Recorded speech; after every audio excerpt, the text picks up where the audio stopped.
La vie est tellement ironique. Il faut avoir connu la tristesse afin de savourer le bonheur, le bruit afin d'apprécier le silence et l'absence afin de profiter de la présence. Ne jamais comparer ta vie avec celle des autres. Il n'y a pas de comparaison entre le soleil et la lune. Chacun a son tour de briller. J'ai compris que les gens qu'on rencontre ne sont pas forcément nos amis. J'ai compris que dans la vie, on n'a pas toujours ce qu'on veut.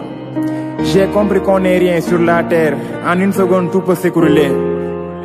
J'ai compris que sans patience, courage, volonté, on n'arrive à rien. Il faut pas s'y fier à l'apparence. Car j'ai compris que l'important c'est ce qu'il y a dans le cœur. J'ai appris que le courage n'est pas l'absence de peur, mais la capacité de vaincre. Salaamaaleykum mbokk internetu El Vision Média ñu ngi leen di nuyu di leen ziar di leen ñaanal jàmm di ko sàkkuwaat ci yéen di leen présenter seen émission Vision Ensemble tey ñu am invité ku mel ne Bass Nouhoum Ly bàyyeekoo ba diwaanu Yeumbeul Nord nekk le coordinateur de Ndam nekk aussi poste bu bees bu ñu ko nommé récemment au ministère de l'économie, du plan et de la coopération mu war fa nekk kuy chargé mission monsieur le ministre Amadou Hott. Bass ñu ngi lay nuyu bu baax di la ziar. merci monsieur Seck maa ngi lay nuyu di nuyu mbokku internet yi di rafetlu aussi seen invitation je pense que peut-être c'est la première fois ma ñëw El Vision. Donc gis naa leen aussi c'est des jeunes très ambitieux. Donc di leen encourager par rapport ak seen i liggéey. jërëjëf Bass ñu ngi am contentement encore di la dalal ci suñu émission Vision Ensemble ñu bëggoon a xam kan mooy Bass. waaw tey su ma doon def présentation Bass dina xaw a jafe trop parce que dañ naan saabu du fóot boppam. mais Bass benn jeune la bu nekk Yeumbeul Nord c'est vrai juddoowuma fa mais foofu laa màggee nekkoon su ma doon def sama parcours scolaire déjà je suis diplômé d'un master 2 à l'UCAD droit de la migration en même temps aussi j'ai un master 2 en management portuaire et maritime. nekkoon aussi ancien président série en 2011 man maa nekkoon président série président du collectif des élèves et étudiants résidents à Yeumbeul. Maintenant Bass tey bu ñu koy présenter la majeure partie dañ koy présenter comme un jeune politique bu nekk Yeumbeul di xeex pour Yeumbeul pour le développement ou bien l'émergence de Yeumbeul.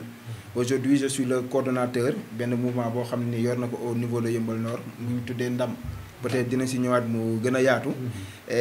Bass aussi nekk tey alhamdulilah nekk tey benn chargé de mission au ministère de l'économie, du plan et de la coopération. Donc loolu aussi dañ koy santé monsieur le ministre Amadou Hott. Donc en grosso modo. mën naa ne kooku mooy Bass. bon macha allah am na parcours bu rafet. bon Bass ñu bëggoon a xam sa poste bu bees bi nga am. sa jël nga fonction actuelle. waaw jël naa fonction poste bi en fait pour ñu bëri ñoo xam ne xamuñu ko. je suis dans le cabinet du ministre. donc moom am na ko dafa dem ba au niveau du département de Pikine. mu xool ci quelques jeunes yoo xam ni peut-être ay identité remarquable leen. mu jël leen dugal leen ci cabinet am. pour ñu war kaa mun a jàppale ci lu bëri loo xam ne ni peut-être moom mënul dem ba ci suuf pour mun a am yenn information yi. mais ñun war nañ ko mën a jàppale. ci loolu moo tax mu jël ñu comme des chargés de mission. ok mais j'espère que kontaan nga ci waa APR parce que jox nañ la sa wàll ci gâteau bi quoi. non pas si gâteau bi pas aussi bu ñuy dem di engagé wu APR aussi c'est pas dañ doon engagé wu APR pour am ci dara non du tout ñun suñu engagement sax suñuy dem ci engagement muy APR muy leneen c'est pour toujours le développement du Sénégal et plus particulièrement de notre localité muy Yeumbeul Nord. Donc j'ose pas dire que jot naa sama part ci gâteau bi non mais juste que rek jàpp nañ ne benn peut-être benn plus la boo xam ni peut-être jox nañu ko pour ñu war a mën a jàppale liggéeyal Sénégal. Donc ñun aussi jàpp nañ ne benn sacerdoce la lu diis la ci ñun nekkul peut-être mbégte mais lu diis la ci ñun. ñu war a mën a liggéeyal aussi pour Sénégal. parce que dama gis tout le temps ñi di bind félicitations comme si que pour man ay encouragement dañ la war a jox ay motivation mais nuy dundee loolu actuellement. waaw maa ngi koy dundee ak modestie ak di sant yàlla aussi. di sant yàlla mais xam nga nit yi ñoo baax rek man en un moment même maa ngi toog ma naan mais man nan laa defal nit ñi en fait. parce que félicitations yi appels yi tout ça bëri na. mais jàpp naa ne ci lu ma nekkoon démb ak barki démb moo ma indi fii tey. te war naa aussi mën a continuer ci loolu. ba yeneen aussi war nañ cee mën a fekk. c'est vrai tey su dee parcours scolaire wala éducatif tey am nañ ko macha allah. on a nos diplômes donc war nañu mën a amaat aussi yeneen i ambition yeneen bëgg-bëgg. yoo xam ni peut-être day kawe suñu jot ba ñu mun cee am. c'est vrai encouragement yi nag moo ci waroon a gën a bëri parce que sacerdoce la comme ni mu ko waxee sànq. benn yenn bu diis la boo xam ne teg nañu ko ñu aussi nangu ko war a fas yéene aussi liggéey ak ministre pour lépp rek intérêt Sénégal intérêt président de la République Macky Sall. ok bon loolu rafet na parce que bon bu ñu gisee tey feebar dugg na ci Sénégal. mbas mi ñu nekk ci pendant 3 mois Macky Sall def bon chaque jour jëloon na ay mesures après bàyyiwaat. tey état d'urgence bi dem na ba am 3 mois durée bi jeex na. nan nga jàngatee 3 mois yi nga xamante ni Sénégal bi moo ci état d'urgence. macha allah 3 mois yi damay féliciter président par rapport ak décision yu mu jël soo leen xoolee décision yi c'est des décisions yoo xam ni c'est échelonné dans le temps parce que c'est-à-dire que ay mois chaque mois peut-être da doon jël. au début si vous vous rappelez en mars 14 mars. la première décision bu mu jël c'est-à-dire que ñun on avait un problème de cas importés c'est-à-dire que cas yu ñu doon am ñoo xam ne dañu doon jógee bitim réew di ñëw. première décision yu mu jël mooy fermer frontières yi yooyu je pense que décision boo xam ne nii képp kuy sénégalais rafetlu nga ko mu jëlaat yeneen décision par rapport ak fermeture des classes et d'autres décisions yoo xam ne jël na ko parce que benn problème lañ amoon mooy comment stopper la propagation du virus wala tey nan lañ mën a daggee transmission virus bi moom il a pris nécessaire et loolu bu mu ko defee aussi gis nañ avantage yi mooy dem nañ ba le 4 gis nañ les cas communautaires yu ñu doon les cas importé yu ñu doon jàkkoonteel je pense que loolu stoppé na donc loolu par rapport ak première décision yoo xam ne ni jëloon nañ ko ñu dem en un moment ñu am yeneen cas yoo xam ne ni yu bees la xamuñu ko muy ñu tuddee ko les cas communautaires ñu jàppoon ne moom moo gën a metti parce que cas communautaire maanaam am nga ko mais xamoo ku la wàll donc c'est devenu benn problème et que le président dans ce sens mu jëlaat yeneen mesures mu gën a durcir les mesures yeneen mesures yoo xam ne nii jëloon na ko ba demoon nañ ba am slogan mooy restez chez vous soo demee par exemple ba amoo lenn looy def par exemple di génn ñu ne la noo desal sa kër ñu dem état d'urgence bi mu amaale assorti de couvre-feu à 20h ku nekk mën a toog sa kër pour mun a stopper la transmission communautaire. ñu dem en un moment mu gis ne aussi avec ces mesures étant des Sénégalais xam ne économie Sénégal xam ne le Sénégal c'est un pays en voie de développement mu jàpp ne il faut ñu teg benn balance mooy la crise économique wala la crise sanitaire il a trouvé nécessaire que la crise sanitaire c'est bien il faut ñu xeex ak virus bi donc il faut aussi qu'on apprend à vivre avec le virus ou bien en présence du virus dans ce sens mu woo ñu ci responsabilité individuelle ci loolu je pense que aussi laay woo ci Sénégalais yi par rapport ak responsabilité individuelle yi et dans ce sens aussi mu assouplir les mesures ba tey mu mun dindi état d'urgence parce que jàpp nañ ne suñu économique aussi warul tax aussi ñu dem ba ci résilience parce que ñun demoon nañ ba ci croissance 6,8 tey suñu demee ba 1, donc on risque d'aller vers ci résilience donc dans ce cas dafa doon décision boo xam ne bu ñu war a jël mooy ñu teg ñaari mesures ñu xool qu'est-ce qu'on doit faire pour mun a suqali suñu économie mais aussi xeex virus bi muy Covid-19 gis ne moom mesures yu mu jël yëpp c'est bien quoi. Oui bien sûr c'est des mesures xam nga mesures soo koy jël parfois c'est contraignante mais moom mesure bu mu jël dafa ànd ak ay yeneen accompagnement mooy fonds force Covid-19 bi ngay dégg avec les 1000 milliards moom bu mu nee Sénégalais yi toog leen seen kër au-delà dafa ne leen soo leen toogee seen kër je vais amener ce qu'on appelle des kits alimentaires chaque famille boo xam ne ni yelloon na ko koo xam ne ni Covid bi laal na la wala yaa ngi ci RNU bi dinaa la jàppale donc mais loolu aussi foofu noonu est-ce que tamit jëloon leen ko politiquer ko pour defar seen image APR parce que lu tax ma wax loolu mooy tey da ngay gis koo xam dañ lay jox ceeb di la filmer ou bien ñu talal le micro ngay wax parce que gis nañ ko ci maire yi gis nañ ko tamit ci seen seen leaders yi politique yi ñëpp di ko def en plus ñu gis tey Macky Sall moment bi nga xamante ne lañ am 10 cas ci la jël mesure yu sévère ñu dem ba am plus de 1000 cas mu tuddee ko assouplissement waaw man su dee da ngeen may suivre wala ñoom seen internautes yi dañ may suivre man yàgg naa clamé ne il faut pas ñu politiquer ceeb bi parce que président aussi bu muy joxe ceeb bi dafa ne damay jàppale sénégalais yi parce que sénégalais aussi seen alal la te da leen ko delloo joxe masque yow ak ceeb di filmer. non masque laa doon joxe en fait. di filmer. non masque laa doon joxe c'est-à-dire que je voudrais montrer benn exemple parmi d'autres jeunes yoo xam ne nii ñu ngi Yeumbeul Nord ma ne man de Bass maa ngi joxe masque yow soo amee ñaari masque demal joxe masque c'est-à-dire c'est pour donner l'information et bien donner aussi sensibiliser les gens que la maladie est là parce que en un moment aussi demoon nañ ne ba y a pas mal de gens yoo xam ne ni aussi gëmuñu woon maladie bi c'est-à-dire que loolu c'était dans le cadre de la sensibilisation mais peut-être ceeb bi mooy kit yi loolu c'est dans d'autres yeneen domaine la mais man j'étais contre en fait que par exemple ñu filmer ñoo xam ne nii jël nañ ceeb yi wala parce que loolu aussi ku nekk da nga am ñu naan sa dignité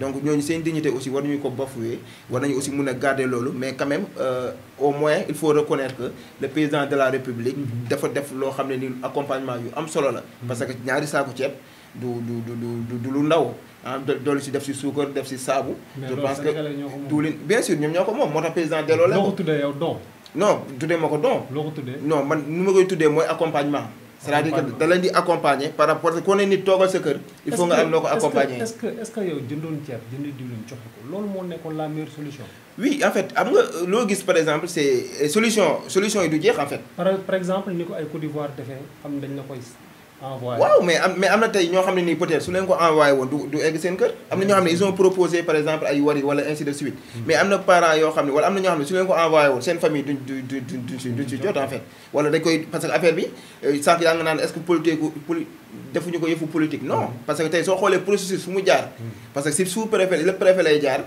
si sous-préfet jaar si délégué te ñooñu amul kenn koo xam ne nii politique na donc loolu je pense que bu ñu nee politique am na ci loolu je pense que peut-être gars yi dañuy yàq rek mais nekkul lu am ko. d'accord Bass am na sa benn kii bu ma waxul internet yi muy que yaa nekkoon chargé communication bu le maire Daouda Ndiaye. effectivement mais Bass est-ce que nekkul di def ay transhumance biir APR. non tey mu ànd ak Matar Diop suba Amadou Hott ginnaaw suba Daouda Ndiaye.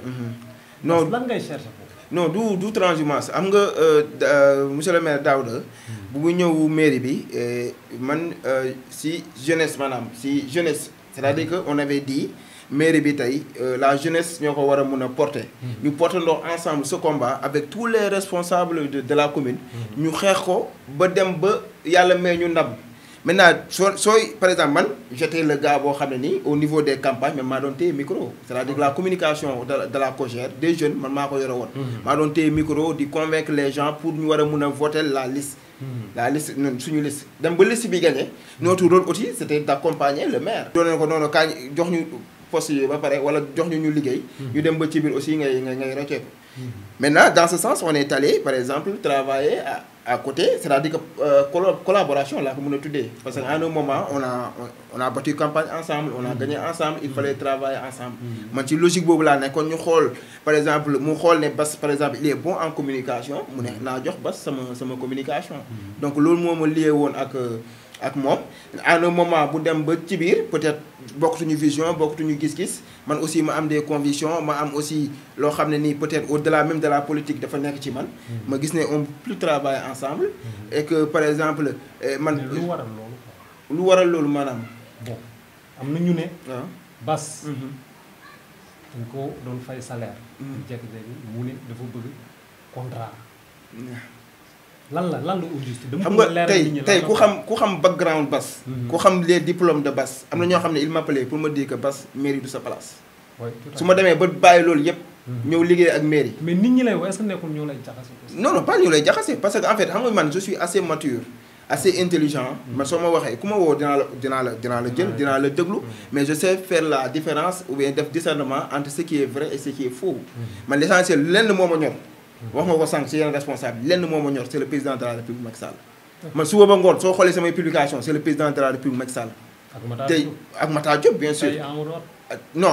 Amadou Hott c'est un ministre Amadou Hott il n'est pas ça politique Amadou xam nga ce qui lan lay xool Amadou Hott mi ngi lijjanti maire Yeumbeul Sud non loolu gars yi ñoo koy wax rek mais Amadou Hott je vous dis Amadou Hott xam nga lan la moom c'est-à-dire c'est la moom crème lay xool la crème tey peut-être loo xam ne nii peut-être mu ngi suñu kanam sa maison familiale dafa dem ba di fa def benn centre déjà 30 juillet lañ ko war a jox mu def benn centre social pour les jeunes de la banlieue moom si lu muy xool mooy c'est la promouvoir la jeunesse Pikinoise wala la jeunesse de la banlieue les gens qui sont performants. mu jëm leen essayer promouvoir.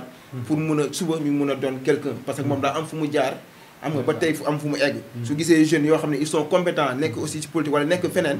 da leen di jàppale moom donc il est juste là. et aussi c'est dans la même idée que le président de la République c'est-à-dire promouvoir les jeunes mais aussi promouvoir l'excellence. ok ba tey da nga ma tontoogul sa problème ak Daouda Ndiaye exact lan la. non Daouda amuñu problème. on travaille non amuñu benn problème. c'est un jékki-jékki di démissionné. non non xam nga ni soo nekkee ci place di liggéey. nga dem ba sentiroo sa bopp. lu tax sentiroo sa bopp. non sentiroo sa bopp mooy xam nga nit man implication dans ma vie. c'est l'implication man ñu may liggéeyal daa ndam xam nañ ko.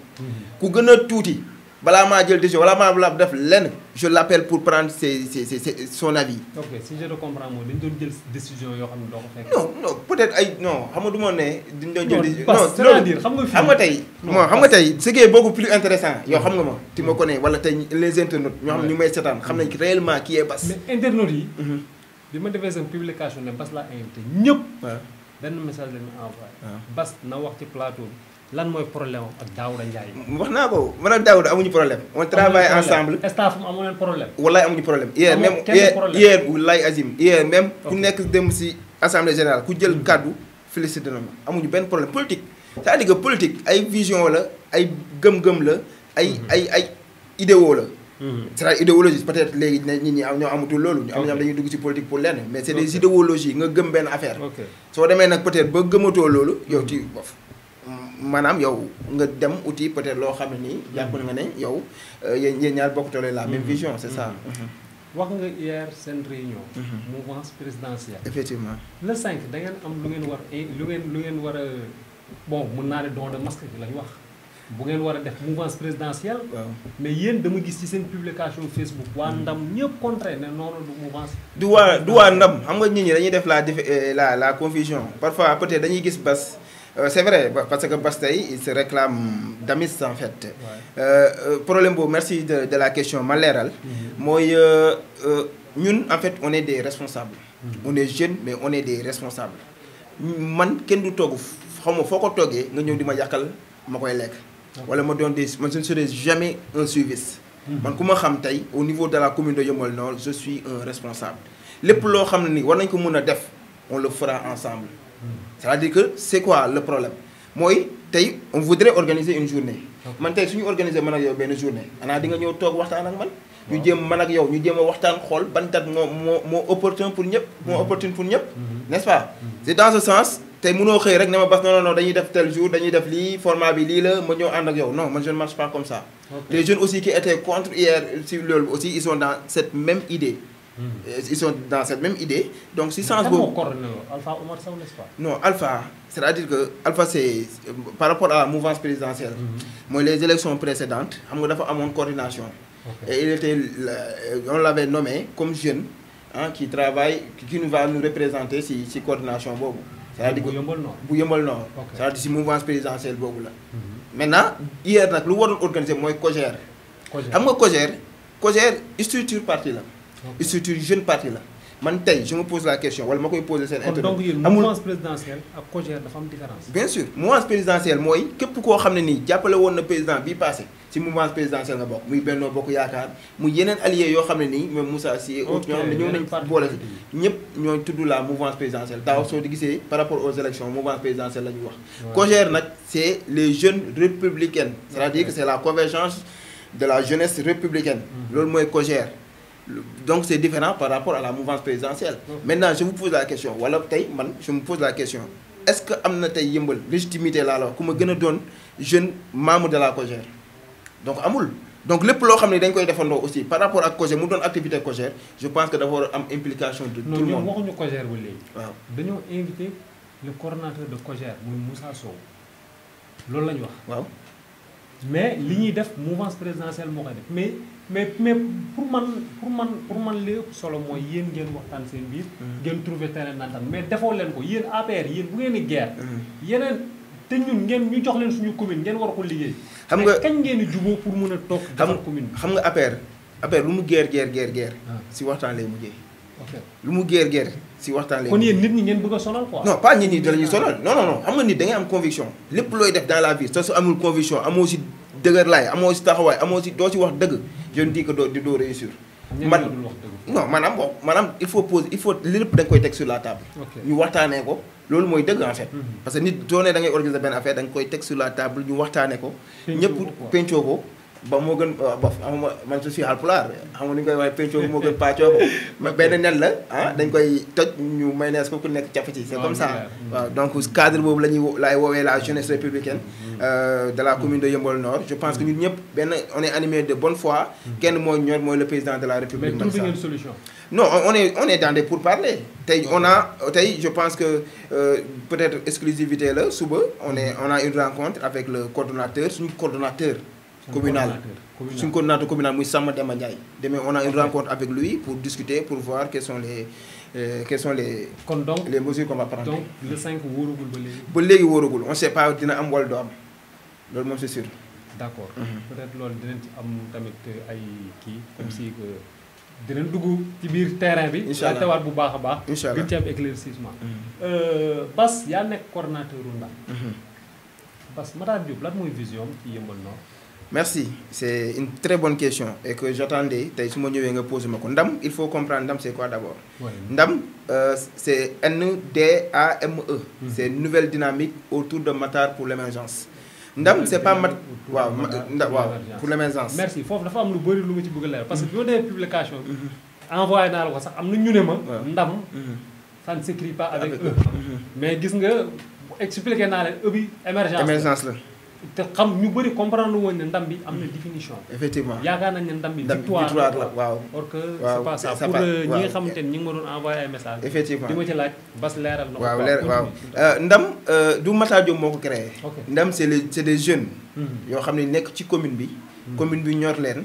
ñu gis Matar par rapport ak liggéey boo xam ne nii da koy def au niveau de la commune mais aussi au niveau du département de Pikine parce que il faut pas aussi oublier que Matar c'est le 3e adjoint à la ville de Pikine et c'est un proche collaborateur du maire Ablaye Timbo muy def liggéey bu am solo ci département bi mais aussi ci au niveau de la commune de Yeumbeul Nord ñu ne jeune conscient par exemple de la situation qu'on vit à Yeumbeul Nord ñu ne ñun on a besoin d'un leader boo xam ni mooy incarner suñu vision wala koo xam ne dinañ ko teg suñu kanam moo xam ne ni par rapport ak suñu vision boo xam ne am nañ ko pour Yeumbeul Nord ñu war kaa mën a waxtaanee ensemble man ñun ak moom c'est-à-dire tous les sympathisants et membres de Ndam ci loolu ñu dem seeti monsieur le maire Matar Diop ñu ne ko ñun on est des jeunes yoo xam ne nii ñu ngi ci commune bi ñu bëggoon laal nag jiital ñu jéem a xool benn mouvement boo xam ne dañ koy créer soutenir le président de la République Macky Sall par rapport ak politique boo xam ne ni mu ngi koy def mu nangul ñu ko ñu nekk ci di ci liggéey et aussi damay def rappel peut-être ñoo xam ne yàgg nañ dégg Ndam mais Ndam 22 mai bi la am 1 an 22 mai bi passé la am 1 an looy dégg Ndam Yeumbeul Nord yëpp muy def buzz 1 an la am ça montre aussi liggéey boo xam ne nii jeunesse bi mu ngi koy def soo xoolee aussi ñëpp ñu nekk autour de Ndam c'est des jeunes lu ci ëpp ay jeunes la et des femmes tey def nañ peut-être yaa ngi suivre suñuy événement gis nga liggéey boo xam ne ñu ngi koy def liggéey bu am solo boo xam ne aussi ñu ngi koy def. Matar Diop dafa am ambition dem jëli maire Yeumbeul Nord. ñun ñoo am ambition jël Matar Diop teg ko Yeumbeul Nord maire Yeumbeul Nord. billaay walaay xam nga man du ma waxantu du ma nekk li maanaam Matar Diop ñoo koy ñun des dignes fils de Yeumbeul. ñoo xam ne ni nekkoon présidentiel nekkoon leneen ak leneen ñun ñoo am ambition jël maire Matar Diop yóbbu ko mu nekk maire. ki fa nekk dafa liggéeyul wala lan. non ku fa nekk. man c'est pas à moi de dire que liggéey na wala liggéeyul en ce moment c'est-à-dire que man je suis à part entière à mi-parcours responsable par rapport ak yenn yi je le dis haut et fort mais am na loo xam ne ni peut-être ñun am nañ vision am nañ yéene boo xam ne ni bëgg nañ ko defal Yeumbeul Nord te jàpp nañ ne ñun suñ fa nekkee ak vision bu ñu am déjà ak Ndam rek nekk bu ñu Yeumbeul Nord waaye ñu bëri ñoo xam ne dañoo yaakaar ne sax ñu ñooy maire Yeumbeul Nord. ok waaw c'est ça. ci mairie bi nga nekkoon.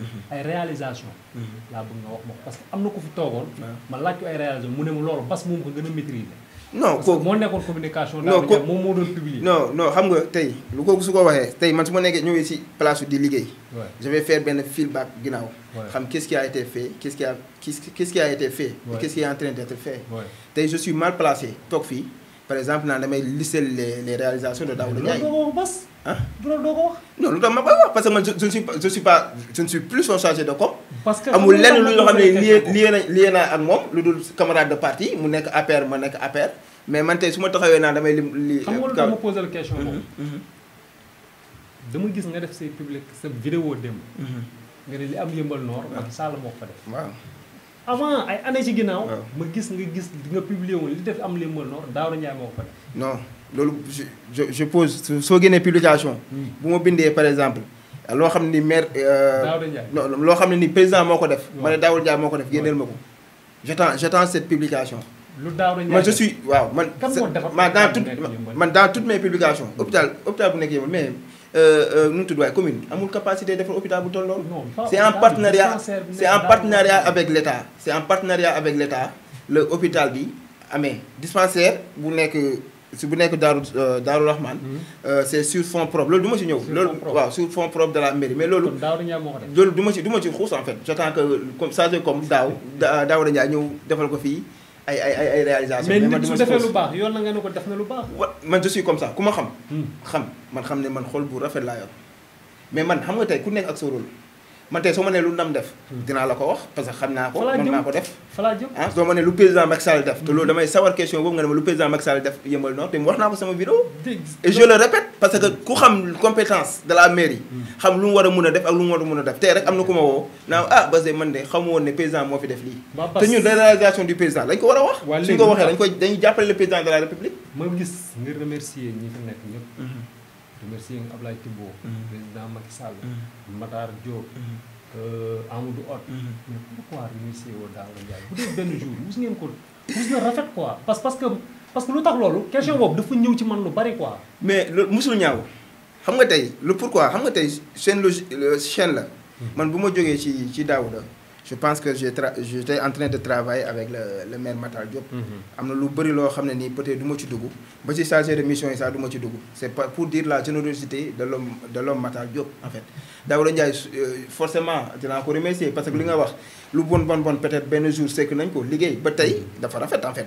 ba tey dafa rafet su ma amee benn soxla au niveau de la mairie dama koy SMS wala ma woo ko da ciy taxaw bu baax a baax parce que man tey aussi bu may génn mairie génnewu ma fa ñàkk a fay rek génnewu ma fa aussi loo xam ne lu ñaaw la. ba tey su ma demee mairie j'ai de très bons rapports avec tout le monde. parce que aussi noonu la ma yaree.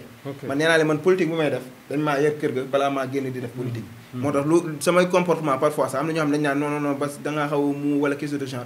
mais noonu lañ ma yaree. képp koo xam ne nii aussi muy opposant bi. muy keneen ak yow parfois dañuy sànni tay xeesaal yi mais suñu gisantee hier bu ma amee nomination bi c'est des opposants de Yeumbeul ñoo ma doon woo di ma féliciter. donc loolu c'est parce que j'ai de très bons rapports ak ñooñu. ak suma koo xam ni tey on est des camarades de parti ou bien on est des frères de parti. Matar Diop lan mooy ay projet bi Yeumbeul Nord. projet bi bëri na mais ñun dafa am benn démarche bu ñuy def au niveau de Ndam. c'est une démarche inclusive et participative. soo xoolee on a créé pas mal de slogans on a créé autour du thé su nekkee dañuy suivre. c'est-à-dire lu ñu bëgg a def mooy c'est pas que Bass day tëju en tant qu'intellectuel bind lu ko neex ñoo proposé ko par exemple les Yeumbeullois. démarche bu ñu jël mooy dañuy dem wàcc ci femmes yi. soo gisee yaa ngi gis ñuy wàcc ci femmes yi dem wàcc ci jeunes yi. ne la quel est vos problèmes quelles sont les solutions yoo xam ne yéen jàpp ngeen ni par exemple war nañu ko mën a indi. suñu defee loolu ba pare on va faire benn séminaire dañuy def benn séminaire boo xam ne ni ça va regrouper tous les acteurs au niveau de la commune de Yeumbeul Nord et dans ce cas on va faire un document boo xam ni suba moom la ñuy dem présenter la commune de Yeumbeul Nord lu ñuy bañ mooy gars yi dañuy dem xalaat rek mu rafet parce que bind bu rafet neex na français bu rafet neex na mais tey il faut ñu jël préoccupation population bi pour mun a en fait apporter des solutions pour mun leen a proposer par exemple un projet de société. ok c'est bien bon Bass ñu gis terrain yi li foncier yi bëri na trop ci Sénégal. effectivement. ñu gis Yeumbeul jox nañ leen 23 hectares. effectivement. ñu def fa stade municipal la ou bien. bon léegi am ay lobby yu ñu wax ne daf ci am litige foncier yi ma dégg la ci nga def benn vidéo. mais nag il faut tamit nga xuusal ma ci loolu. parce que tamit bëgguma ñu def affaire politique politicienne yooyu toog fii. non amaguma ci lu ma leer sànni xeer non dama bëgg nga décortiquer ma. nit ñi ñuy seetaan comprendre exact lan moo xew foofu quoi. Non, en fait, ce qui se passe actuellement à Gadaye, d'après les informations que j'ai, et je le répète, on a déclassé 23 hectares. Le président de la République par décret a déclassé 23 hectares pour cause d'utilité publique. Donc il faut ñu leeral ko. Lan mooy cause d'utilité publique mooy loo xam ne dinañ ko def ci ay infrastructures yoo xam ne nii muy man muy keneen koo xam ne dëkk na Yeumbeul di nga ci gis sa bopp. loolu mooy déclassement suy am c'est-à-dire que c'est pour cause d'utilité publique. Maintenant, nous, ce qu'on a vu à Gadaye, actuellement, c'est des terrains qu'on a morcelés. Plus un stade, un stade boo xam ne ñu ngi koy construire. C'est vrai, site bi dama fa doon romb di dem géej pour dawi. Mais gis naa déjà, il y a un stade qui est là et des terrains qui sont morcelés. Maintenant, des terrains qui sont morcelés. Non, terrain yi xaw ma ko moom parce que en fait j'ai pas encore les documents pour dire que diw ak diw ñoo moom terrain. Non, pas diw quoi. C'est-à-dire que man terrain yi man ce que je dis haut et fort c'est la démocratisation des terrains. Man yow keneen ak keneen dëkk yëmbal dañoo war a am dëkkuwaay. C'est-à-dire que loolu mooy démocratisation des terrains man la laay bañ mooy ñu jël les terrains di ko jox à des personnes yoo xam ne ni dëkkuñu yëmbal. wala est-ce que du dañ leen ko jaay wala. waaw mais dañ leen ko jaay ñan nga leen ko jaay loolu c'est-à-dire que c'est des investigations. C'est des investigations aujourd'hui dama la koy wax fii je suis en train de suba ba ngoon des investigations ci laa nekk. Le jour où j'aurai tous les documents nécessaires. yow laa jox exclusivité ñëw toog fii indi la les documents yoo xam ne ni am naa ko suba ba ngoon ku signé ak ku signé wul ku am ak ku amul mais je le dis. terrain yi tey war nañ fa am maison des jeunes. loolu obligation la. war nañ fa am benn centre de formation waa Almadi gënuñu mais war nañ fa am loo xam ne nii peut-être CEDEPS bee suñu CEDEPS bee la yàlla lu mu xam yàlla mooy loolu. usure boo xam ne c'est extraordinaire. war nañ fa mën a am ay infrastructures yoo xam ne nii waa yëmbal dañ ciy gis seen bopp. ay maisons de la culture ñoo xam ne on a de très bons rappeurs et des artistes qui sont au niveau de la commune de Yeumbeul Nord.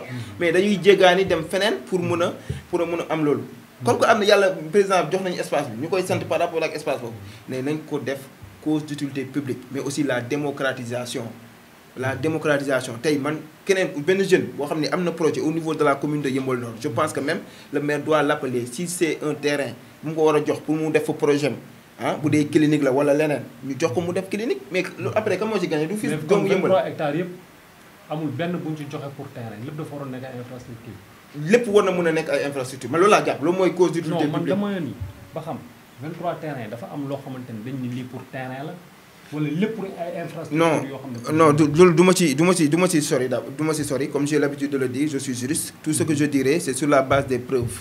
J'irai pas sur la diffamation et autres mais c'est sur la base des preuves claires et limpides. wax naa la ko sànq. déjà maa ngi ci. je pense que man tey c'est une obligation comme tout fils de Yeumbeul.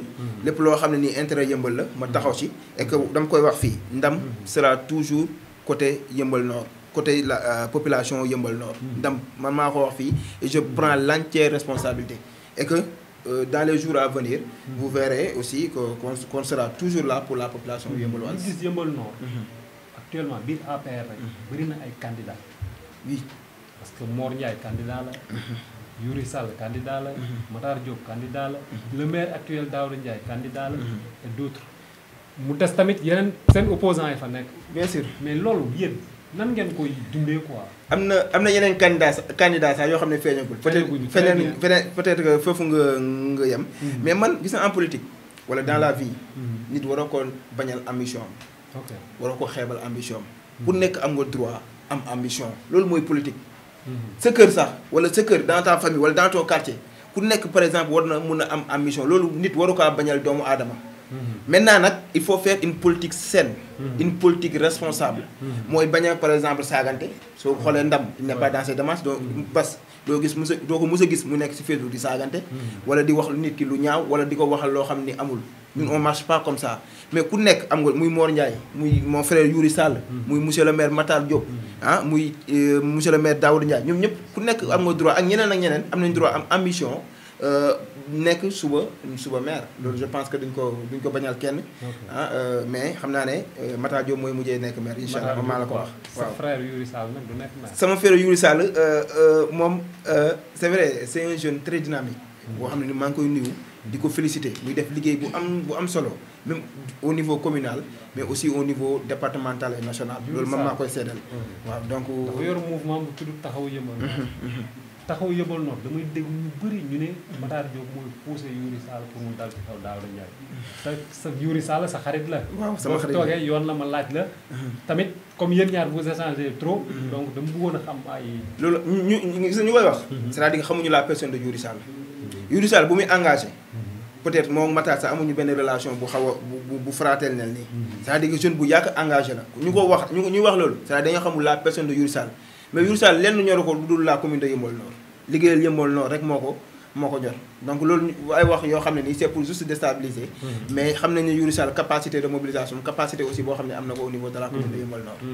parce que dafa mel ni Youri sa xarit la bu baax et je l'assume man ak moom dañuy ànd ci lu bëri. moo war a doog a sànni xeer.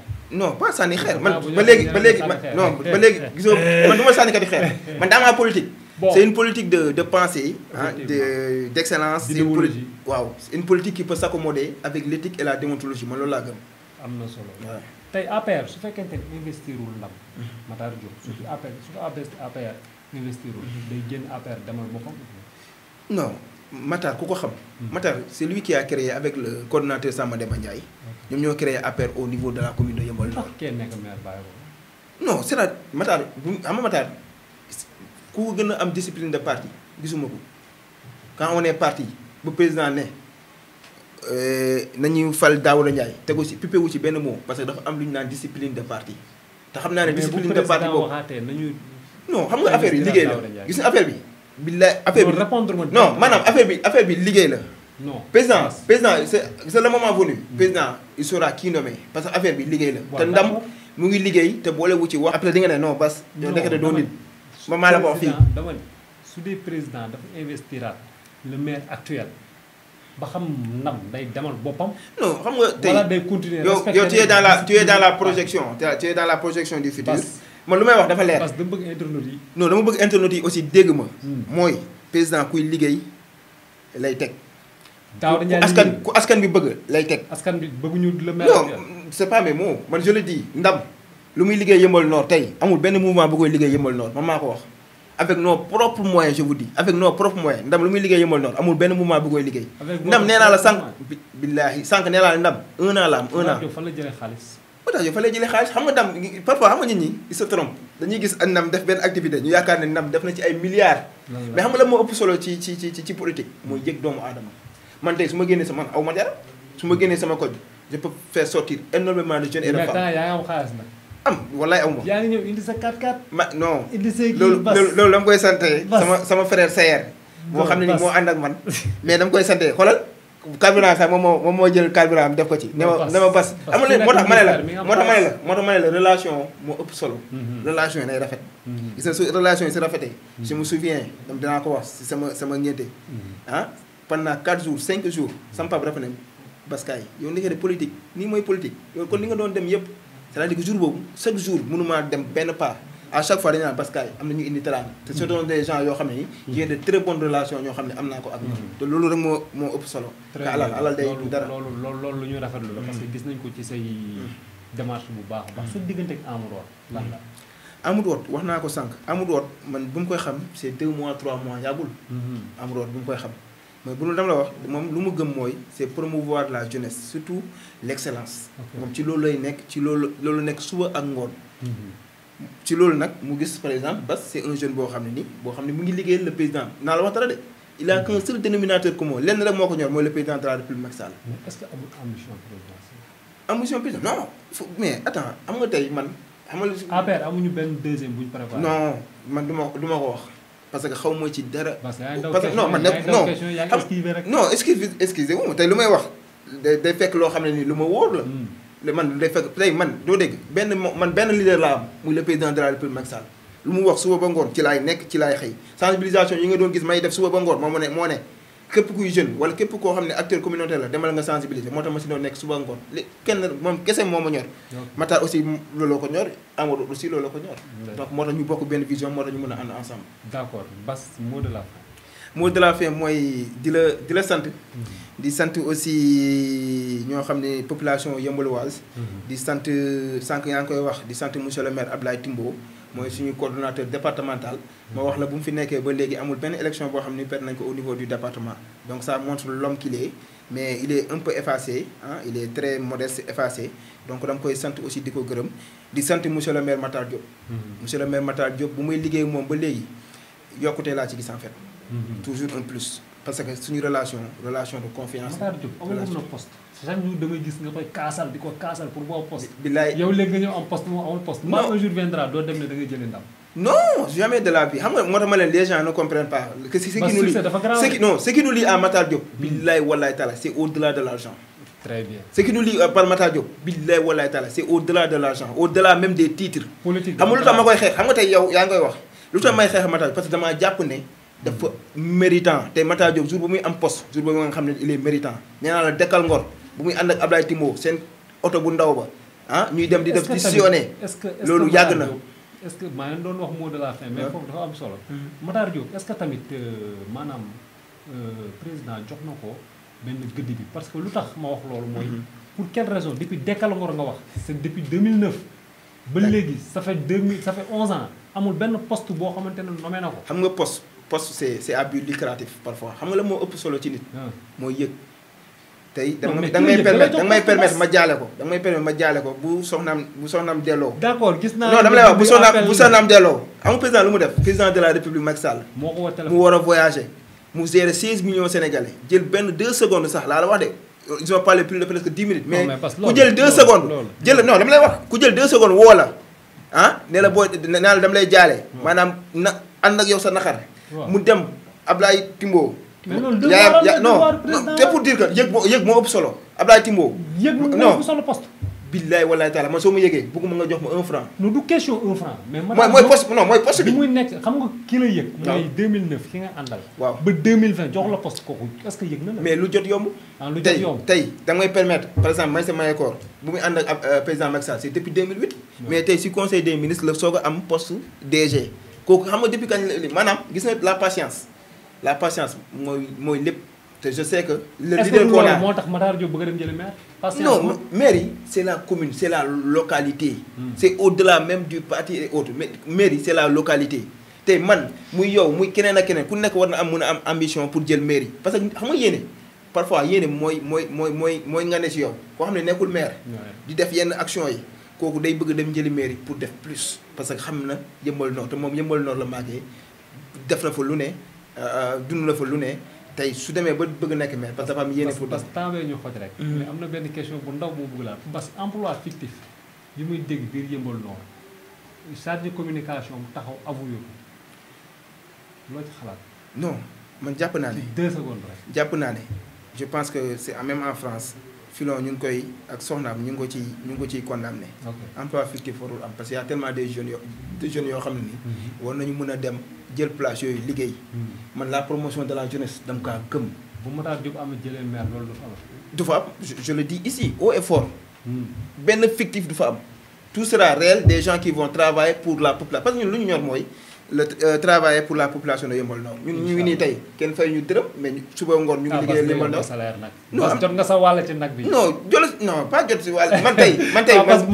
man jàpp naa ne yéene nga ma lu ëpp chargé de mission ak leneen ak leneen. non franchement yéene naa lu ëpp loolu. merci beaucoup parce que tamit gis naa li ngay liggéey. merci beaucoup ci commune bi. jërëjëf bien vrai que bokkuñu ay vision maag yow. jërëjëf mais damay gis li ngay liggéey tamit. merci.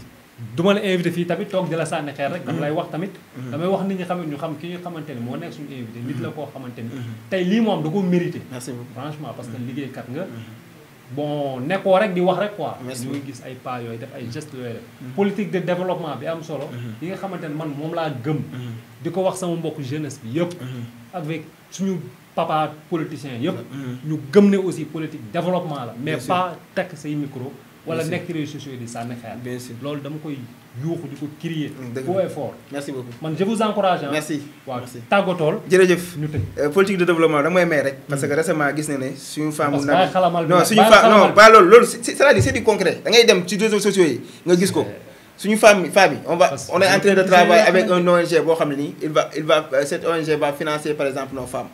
et yàggul dara nos jeunes dañoo indi benn expert ci ANPEJ mu ñëw pour former suñuy jeunes donc pour wax na la politicienne bi c'est dépassé aujourd'hui nous ce qu'on fait ndam c'est une politique de développement donc di remercier waa El Vision par rapport ak invitation bi aussi même plateau bu toll nii ma mën a exprimer en toute ma gratitude et mes remerciements à monsieur le ministre Amadou Hott qui m'a nommé chargé de mission et membre dans son cabinet donc loolu lu rëy la ci man mais aussi lu rëy la ci commune Yeumbeul Nord mais aussi dans le département de Pikine. di remercier lu ma waxoon sànq le maire Ablaye Timbo di remercier tous les membres de Ndam, tous les membres et sympathisants de Ndam. Aujourd'hui, on est plus de 15 000 membres et sympathisants yoo xam ne am nañ ko au niveau de la commune de Yeumbeul Nord. di leen remercier aussi di nuyu suñu coordination boo xam ne nii c'est la coordination de Ndam gis ngeen c'est juste des jeunes. ma ci àndal ci ak Sayer moom suñu chauffeur la aussi mooy suñu mag di ñu xelal. ànd si ak Djibi Baro moom et aussi ak Mamadou Malem Diallo Amadou Baro moom ñëwul ak Dior ak Abou. mais aussi ak sama waaw Dior la guerrière ak Khadim Bamba donc ak Birane Dieng ak suñu grand Thiemoko Dieng ñoom ñooy la coordination di nuyu aussi toutes nos femmes présidente de femmes ñoo xam ne ñu ngi liggéey ak ñoom au niveau de la commune de Yeumbeul Nord.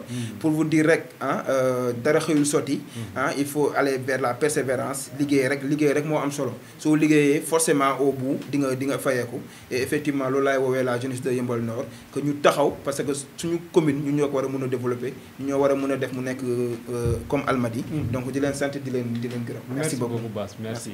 bon bu waxal Matar Diop bu mu fàtte aussi suñu invitation bi. waaw boobu tamit war nañ koo kii. bon di kontaan bu baax. aussi ci invitation bi ñu am ci Bass. waaw damaa bëggoon terminer rek benn mention spéciale à monsieur le maire Matar Diop. mention spéciale à lui parce que bu ñu ànd ak moom ba léegi. wallaay Azim defal na ma àdduna ak loolu. moo tax nga koy xalamal. non pas xalamal. gis nga lu may wax nii tu vas aller tu di nga koy gis. di ko sant di ko gërëm te ne ko waaw te ne ko c'est la coordination de Ndam incha allah ñoo koy jël def ko maire de la commune de Yeumbeul Nord incha allah. waaw loolu ba ñu yegg ci Bass daal tey dafa ñëw fii indi ay armam ci Matar Diop di ko xalamal mais amul problème Arsenal nag la àndal pour ñi nga xam ne ñu ngi ci ginnaaw caméra yi quoi. bon di sant di gërëm aussi waa Yeumbeul Nord yëpp. di ko jaarale ci turu Bass en plus sa nomination bu bees bi ne la jik xam nga am ci benn réussite totale yow ak ñu ngi ci àndandoo ñëpp di ci liggéey parce que tamit c'est la jeunesse actuellement ñoo war a doxal réew mi donc nañuy wàccee poste yi pas yi jox ko jeunesse bi quoi donc loolu moom am na solo dañ ciy kontaan vraiment donc di remercier waat internet El Vision Média yëpp yi nga xamante ni ñu ngi doon suivre ci seen chaîne YouTube El Vision Média seen émission Vision Ensemble di leen jox rendez-vous ba beneen yoon ak beneen invité merci beaucoup. La vie est tellement ironique, il faut avoir connu la tristesse afin de savourer le bonheur, le bruit afin d'apprécier le silence et l'absence afin de profiter de la présence. Ne jamais comparer ta vie avec celle des autres. Il n'y a pas de comparaison entre le soleil et la lune. Chacun a son tour de briller. J'ai compris que les gens qu'on rencontre ne sont pas forcément nos amis.